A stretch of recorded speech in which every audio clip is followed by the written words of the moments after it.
Այս հաղորդման մեջ բացում ենք թվային աշխարհի վտանգավոր, բայց իրական պատմությունները։ Փորձանք, որ կարող է պատահել յուրաքանչյուրի հետ։ Ես գիշերը արագի մեջ 200,000 մուտք եմ անում եւ այլն։ Կիբերանվտանգության մասնագետը տալիս է պարզ ու գործնական խորհուրդներ, ինչպես չընկնել թակարդը։ Իդեալական ժամանակն է գաղտնաբարը փոխելու։ Այս անգամ էլ ձեզ կսովորեցնենք ինչպես պաշտպանվել սոցցանցերում եւ պաշտպանել էլեկտրոնային հասցեները հարձակումից։ Եվ վերջապես, արդյոք հուսալի են հին սերնդի կոճակներով հեռախոսները։ Բացարձակ միֆ է։ Ողջույն։ Պատկերացրեք մարդու վիճակը, երբ պատահական սեղմել է ինչ-որ հաղորդագրության վրա եւ մի քանի րոպեից պարզել, որ իր բանկային քարտն ամբողջությամբ դատարկել են։ Նա կարող է խուճապի մատնվել եւ դիմել ոստիկանություն կամ հակառակը, ամաչել եւ ոչ մի քայլ չձեռնարկել։ Եթե մարդն այս ամենի միջով մեկ անգամ արդեն անցել է եւ մտածում է, որ այլևս չի կրկնվի, հիասթափեցնեմ։ Կիբերհանցագործները քնած չեն, եւ մինչ դուք այս փուլը հաղթահարում եք, նրանք նոր հարված են պատրաստում։ Ստուգված է հաղորդաշարի այս թողարկումը կպատմի, թե ինչ է կիբերհանցագործությունը եւ ինչպես կարելի է առավելագույն պաշտպանություն ունենալ։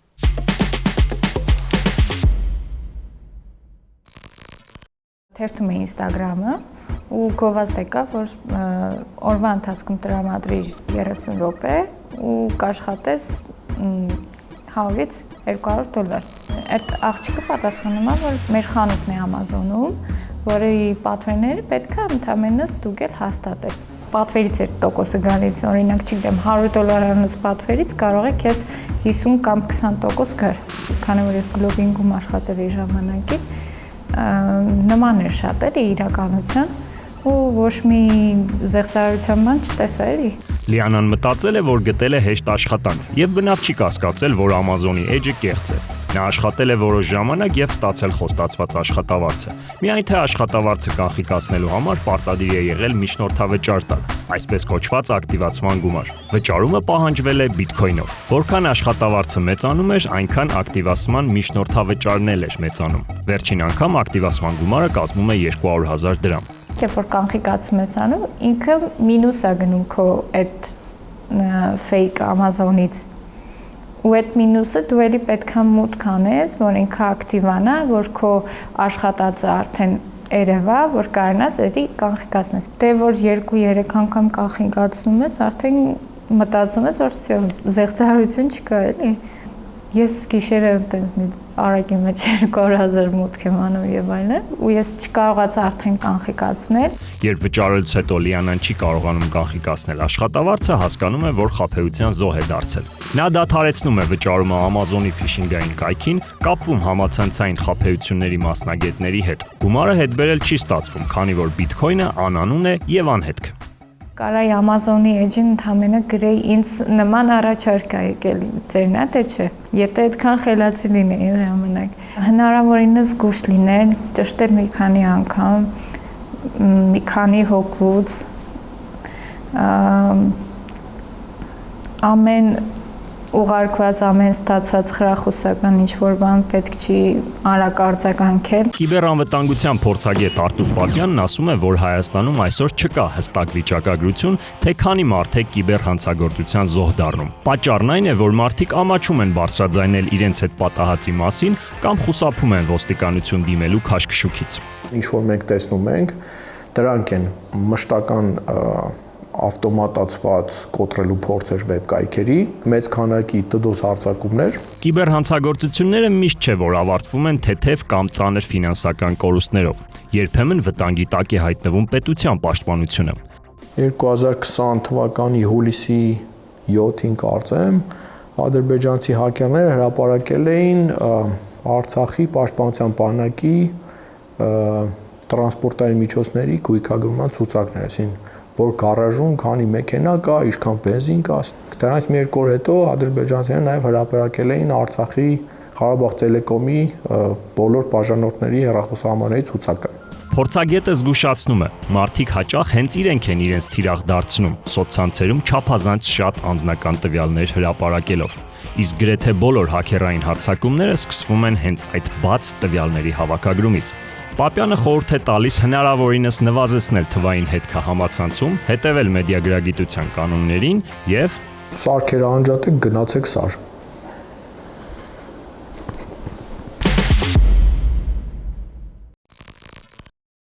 Ձկնիկ լողտուր լողարա։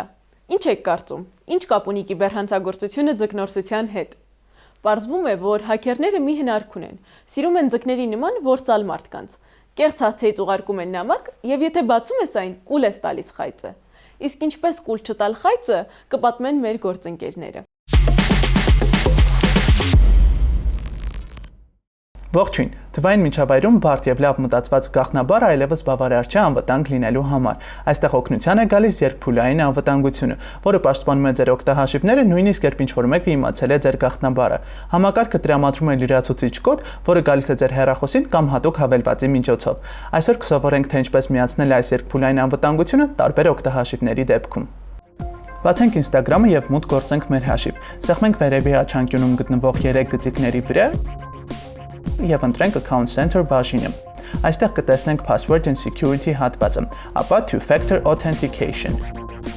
Այստեղ ընտրում ենք, թե ինչպես ենք ցանկանում ստանալ հաստատման կոդը, հատուկ Authentication հավելվածի, թե SMS հաղորդագրության միջոցով։ Օրինակ, կարող ենք ներբեռնել Google Authenticator հավելվածը։ Մի քանի պարզ քայլով մուտք գործենք մեր Google հաշիվ։ Ընտրենք, որ տարբերակով ենք ցանկանում ավելացնել հաշիվը՝ QR կոդի կամ կոդի միջոցով։ Բացվում է նոր պատուհան, որտեղ լրացնում ենք մեր հաշվի անունը եւ բանալի կոդը, որը երևում է Instagram-ում։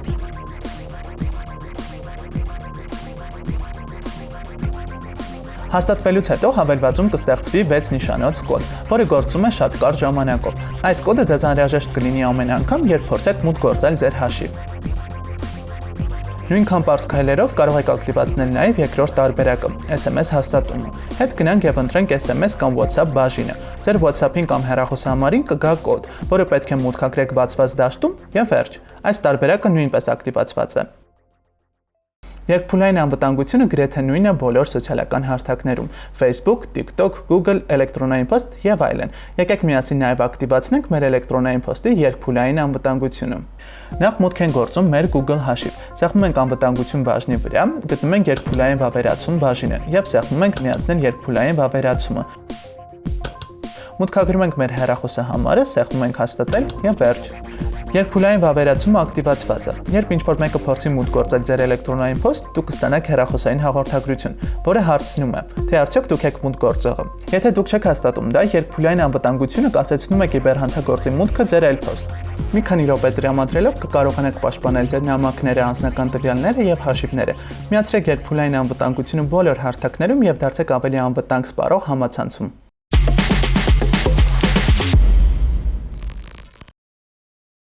Ստույգ զրույցի տաղավարում այսօր հյուրընկալել ենք կիբերանվտանգության մասնագետ Անդրանիկ Վարդանյանին։ Ողջույն Անդրանիկ։ Ողջույն։ Արդյոք կիբերհարցակումները ավելի շատացել են, թե մենք պարզապես սկսել ենք ավելի շատ նկատել դրանք։ Երկար տարիներ հարցակումների մեծ մասը ունեին տեխնիկական բնույթ, այսինքն phishing օրինակի համար, որտեղ որ փորձում են գողանալ մարդու անձնական տվյալները։ Հիմա նման տեխնիկական բնույթը արդեն հանդիսանում է որպես սկզբնակետ եւ վերջի քանի ամիսներին տարիներին ես նույնիսկ կասեի, ուղղակի նոր է հասել Հայաստան, նմանատիպ տեխնիկական լուծումները փորձում են օգտագործել այլ տեսակի վնաս հասցնելու, օրինակի համար ֆինանսական, հա, ահագին տարածվել է, որ օրինակ phishing-ի միջոցով տեսնում ենք, որ մարդկանց գումարներն են գողացել։ Ինչա տեղի ունենում է այստեղ։ Եթե մենք ժամանակին չէինք խոսում շատ կիբերանվտանգության վիկտիմների մասին, որովհետև հիմնականում իրանց ազդեցությունը այդքան մեծ չէր։ Facebook-ի կայք են ջարդել, ադնակլասնիկն են ցրել, Instagram-ն են մտել, հա, այդքան շատ մեծ վնաս չունի ըստ մեր աչքի։ Բայց հիմա երբ որ արդեն տեսնում ենք ֆինանսական արդյունքը դրա, վարկ են ձևակերպել, գումարներն են հանել, արդեն ավելի շատ աչքի տակ են գնում։ Ինչպիսի դեպքեր են առավել հաճախ հանդիպում հենց երիտասարդների հետ։ Երիտասարդների մոտ օրինակ վերջի քանի տարիներին նամանավան ահագին շատացել է ընդհանրապես տեխնիկական բնույթ չունեցող բուլինգը։ Հա, շատ դեպքերում երիտասարդությունը չի մտածում այն մասին, որ այն ինչ որ դնում են համացանցում, հավերժ մնում է։ Ու շատ դեպքերում ինչ որ ամոթալի բան են դնում համացանցում, որից որ իրանք ամաչելու են ապագայում ու չեն մտածում, որ դա ասենք մոտ 20 տարի կմնա։ Մարդիկ օգտվում են առիթից, ասենք տարբեր տեսակի բուլինգ անելու։ Մի քիչ ավելի մեծ տարիքում, այսինքն պատանեկությունից հետո, որտեղ որ մարդ կարողանում է ունենալ իր քիչ թե շատ ֆինանսական անկախությունը, արդեն սկսում են տարբեր տեսակի սկամները, հա, դա լինի հեռախոսազանգով, SMS-ով, մեյլով, սոցկայքերով եւ այլն։ So այդ տեսակի հարձակումները արդեն միանգամից տեսնում ենք։ Խոսեցիք սկամներից, խնդրում եմ կմանրամասնեք ինչ է սկամը եւ ինչ տեսակի սկամներ են լինում։ Փաստացի մի տեսակ են մարդուն խաբել, որպեսզի նա կրի ֆինանսական կորուստ։ Ու Հայաստանում նամանավանդ վերջի քանի տարում ահագին շատացել են։ Հետաքրքիրն այն է, որ սկամով զբաղվող անհատներն ու կազմակերպությունները ունեն շատ հետաքրքիր տեխնիկական գիտելիքներ։ Ամենաառաջի տեսակի սկամը իհարկե որ մենք տեսել ենք ժամանակին, դա գեմբլինգի ոլորտում է, հա, որտեղ որ մարդկանց համոզում են, որ եթե դու լոգինվես հետեւյալ գեմբլինգի նման կայքը,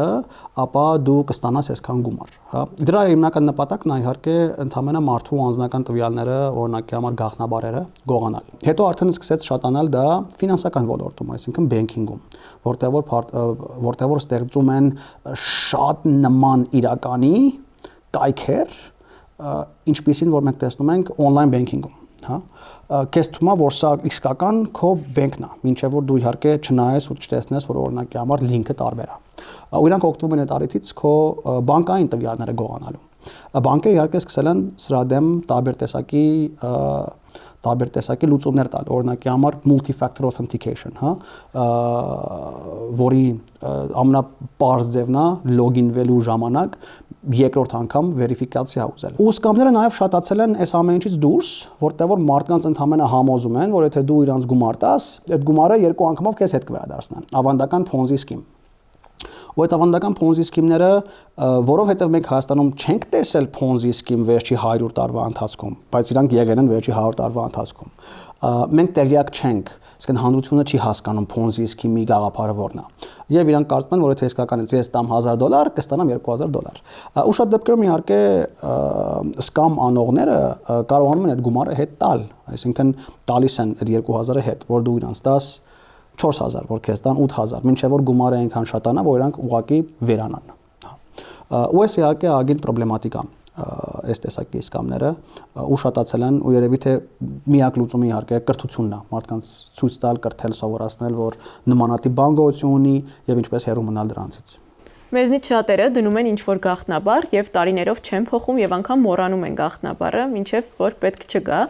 Ինչքան հաճախ է պետք փոխել գաղտնաբարը ապահովության տեսանկյունից։ Գաղտնաբար փոխել երբեք պետք չի,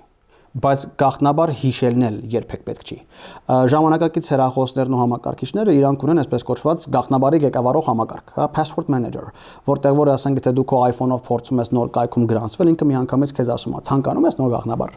Ու դու ասում ես այո, ու ինքը քո համար գեներացնում է նոր գաղտնաբար, որ դու կյանքում ձև չունես հիշելու, ինքը սարսափելի երկար է, սարսափելի անկապ տարով եւ թվերով։ Եվ հետո օգտագործում է ավելի մարդկային միջոց այդ գաղտնաբարները հասանելի դարձնելու։ Օրինակի համար բիոմետրիկ անվտանգություն, մատնահետք, Face ID։ Ու դու ընդհանրապես էլ չես մտածում գաղտնաբարները հիշելու մասին։ Ավելի հետաքրքիրն այն է, որ գաղտնաբարները ղեկավարող համակարգերը, password manager-ները, նաև շփվում են տարբեր տեսակի կազմակերպությունների հետ, որ իմանան, եթե հանկարծ քո գաղտնաբարը, թեկուզ այդ գեներացված գաղտնաբարը հայտնվել է համացանցում, հա,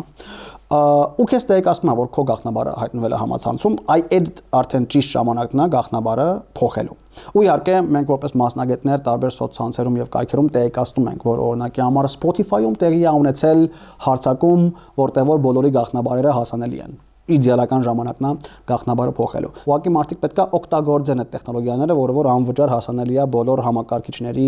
բրաուզերների եւ հեռախոսների մեջ։ Իսկ ինչպես կարող է սովորական օգտատերը ուժեղացնել իր անվտանգությունը համացանցում։ Մենք միշտ ասում ենք, որ առաջի կետը դա լինել զգուշ, հա։ Զգուշ լինելը շատ կարևոր է, երբ որ տնից դուրս ես գալիս, զգուշ ես, փակում ես դուռը, երբ որ դու թռնում ես ուրիշ երկիր, զգուշ ես, անջատում ես հոսանքը, օրինակի համար։ Ամեն ինչի մասին մտածում ես, երբ որ դու ինչ-որ գործողություն ես անում քո իրական կյանքի անվտանգության մասին։ Կիբերանվտանգությունը նույն ձև է, պետք է ընդհանրապես լինել զգուշ։ Խնդիրը նրանում է, որ շատ դեպքերում մարդիկ մտածում են, որ կիբերանվտանգությունը կամ ընդհանրապես կիբեր ոլորտում տվյալները ավելի քիչ արժեք ունեն, քան իրական կյանքում, որտեվ իրական կյանքում գուցե տանը ոսկի ունես, բայց չես մտածում, որ կիբերանվտանգության մասին մտածես, որտեվ էլեկտրոնային ոսկի ունես, բայց բարձում ունես, դա քո բանկային համակարգն է, բարձում ունես, դա քո անձնական տվյալներն են, քո նամակներն են եւ նման տիպ բաներն են, որը որ կա։ Զգուշ լինելը առաջի կարևոր կետն է։ Հետո արդեն իհարկե մենք ունենք շատ པարզ մարդկային քայլեր բոլորի համար։ Դա մեկը ոնց ասացինք password manager-ներն են, որ քո գաղտնաբարերը ղեկավարվի նորմալ ծրագրերի կողմից եւ ոչ թե դու հիշես դրա մասին։ Երկրորդը դա update անելն է։ Շատ է լինում, որ նստում եմ հանրային տրանսպորտ, նայում եմ մարդկանց հեռախոսներին ու մեկ էլ նկատում եմ, որ վերևում միշտ այդ խնդրում եմ update արա նշանը դրած է։ Հա, ոչ մեկ իր հեռախոսը update չի անում։ Update անելը շատ կարեւոր է, որովհետեւ որպես մասնագետներ մենք այդ update-ները թողարկում ենք անվտանգությունը լավացնելու համար։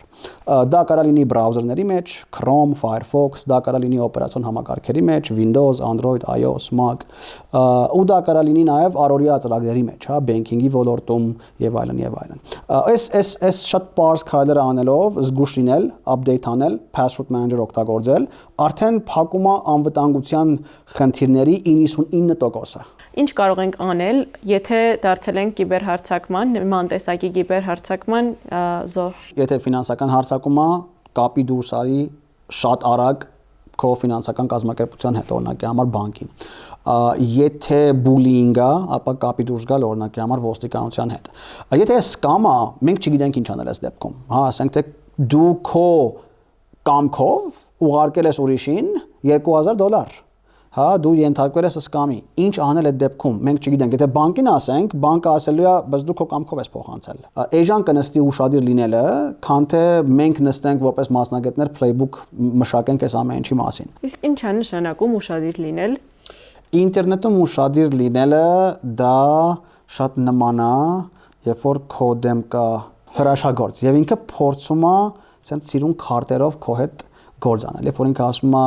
pick a card any card, վերցրու քարտ կամ ական քարտ, ինքը արդեն փորձում է քեզ խաբել, որ դու վերցնես իր ուզած քարտը։ Նույն ձևն է ինտերնետում։ Ես փորձեմ բերել օրինակ, մի քանի ամիս առաջ տան ավելորդ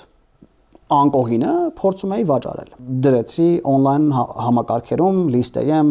սոցկայքեր եւ այլն։ Հաջորդ օրը ինձ նամակ է գալիս, որ մեկը ցանկանում է առնել։ Ասացի հրաշալի։ Կազատվեմ այդ անկողնից։ Եվ իրանք ինձ ասեցին, դե արի կազմակերպենք high post-ի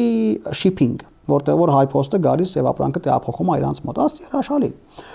Ու ես մտա լինքով, որտեղ որ պետքա դնեմ իմ տվյալները, որպեսզի high post-ից գան։ Ահա որ անուշադիր է ես այդ բանը։ Կողքից նշանացած նայած, ասաց՝ մի հատ լինքը կնայես, ու ես լինքը նայեցի ու պարզվեց phishing-ա։ Ուշադիր լինելը դա է, որտեղ որ մենք նայում ենք շատ ուշադրությամբ, թե ինչա տեղի ունենում հեռախոսի վրա, համակարգչի վրա, ինչ ծրագիր ես քաշել, ինչ լինք ես մտել, ինչ նպատակով են քեզ այդ լինքը ուղարկել։ Ընդհանրապես դա է նշանակում ուշադիր լինելը։ Շնորհակալություն։ Խնդրեմ։ Թվային անվտանգության կարիք մենք ունենք գրեթե ամեն վայրկյան, թեկուզ այն պատճառով, որ մեր ձեռքում են այս խելացի սարքերը։ Պարզվում է դու պաշտպանված չես, նույնիսկ եթե Գերմանիայի կանցլերն ես եւ օգտագործում ես ոչ թե սմարթֆոն, այլ այս անմեղ թվացող սարքը։ Այսօր մեր թիմը կստուգի, իսկ անվտանգ են արդյոք հին սերնդի սարքերը, թե դա միֆ է։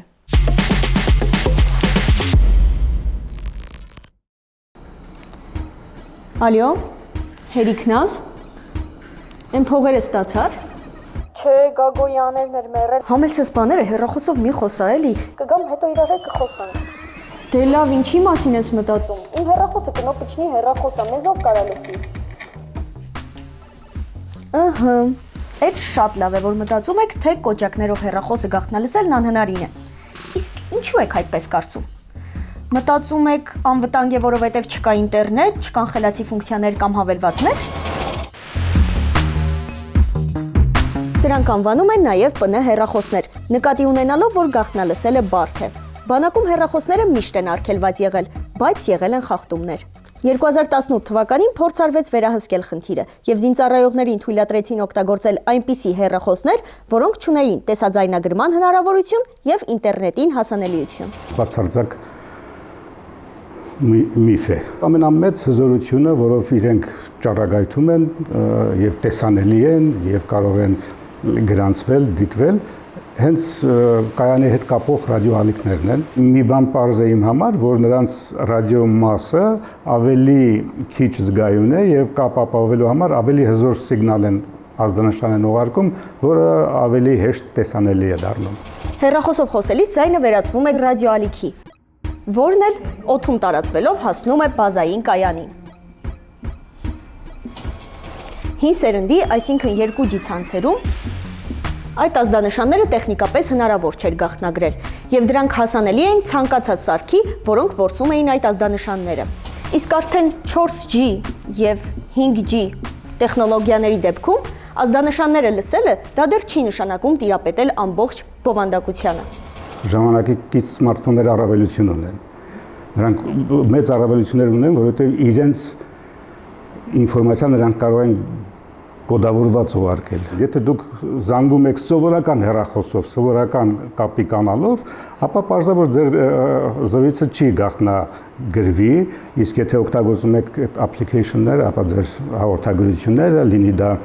նկար, լինի դա ձայն, լինի դա խոսակցություն, երկկողմանի բոլորը կարող է գաղտնագրված լինի եւ հակառակորդի համար շատ դժվար հասանելի։ Նոր սերնդի ցանցերում կապի գաղտնագրումը պարտադիր է, առանց դրա կապը չի հաստատվի։ Այսինքն մեր հեռախոսային զրույցը, ձայնը, հաղորդագրությունը կամ տվյալները վերածվում են խառը թվերի։ Առանց գաղտնի բանալու այդ տվյալները ուրիշ մարդու համար դառնում են անիմաստ աղմուկ։ Ծայրից ծայր կարող է ուղղակի անհասանելի լինել հակառակորդին պարունակությունը։ Շատ հավելվածներ, որոնք իրեն գաղտնագրում են, բայց իրենց գաղտնազերծման կոդերը ինչ որ օրգանների հայտնի են։ Դրանք նույնպես բավականաչափ պաշտպանված են եւ դրանց ներսում էլ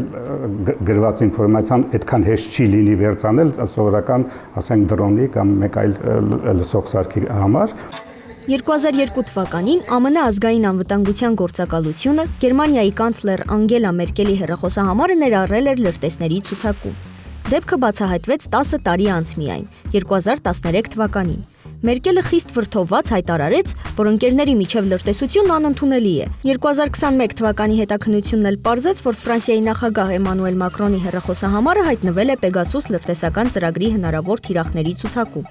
Pegasus-ը Իսրայելի կողմից մշակված համակարգ է, որն ունակ է գաղտնի ներթափանցել սմարթֆոններ առանց օգտատիրոջ որևէ գործողության։ Սմարթֆոնները եւս իրենց թույլ կողմերն ունեն։ Արբանյակային տեղորոշման պատճառով դրանց կոորդինատները հնարավոր է իմանալ եւ փոխանցվող ինֆորմացիան նույնպես, եթե հայտնի են գաղտնագրման բանալիները։ Ուստի հատկապես ռազմական նպատակներով չկան անվտանգ միջոցներ, որքան էլ զարգացած լինեն համակարգերը, դրանք չեն կարող լինել 100%-ով պաշտպանված։ Իրական անվտանգությունը սկսվում է գիտակից օգտատիրոջից։ Մամ, 2 կիլո մսին ինչքան արդ գցեմ։ Այ աղջիկ ջան, ChatGPT-ն չգիտեր, որ ինձ էս հարցնում։ Չէ, ոնց որ թե հետաքրքիր բաներ չկան լսելու։ Ես մարդ եմ, ով չափազանց շատ բան գիտի ձեր կյանքի մասին, եւ պատճառը այն է, որ դուք հեռախոսով պատմում եք ձեր ամբողջ կյանքը։ Կա տարածված կարծիք, որ երիտասարդներն ու երեխաներն ավելի մեդիագրագետ են, բայց մեդիա նախաձեռնությունների կենտրոնի հետազոտությունը փաստում է, որ նրանք պարզապես տեխնիկական առումով ավելի հմուտ են, բայց բովանդակությունը ֆիլտրելու եւ կենսափորձի պակասի պատճառով ավելի հեշտ են թիրախավորվում եւ թակարդն ընկնում։ Եթերում ստուգված է հաղորդաշարներ։ Ստուգենք փաստերն ու ավելի հանգիստ քնենք։ Կհանդիպենք։ Կալտալու նոր լայքել, դացելու նոր կոմենտել, ստուգելու նոր տարածել, շատ դժվար չէ, բայց ասում են անհարմար է, ու քանի այդպես է, կլինի սուտ լուրերն է, պատասխանը սուտ լուրերին, ստուգված է, ստուգված է, ստուգված է,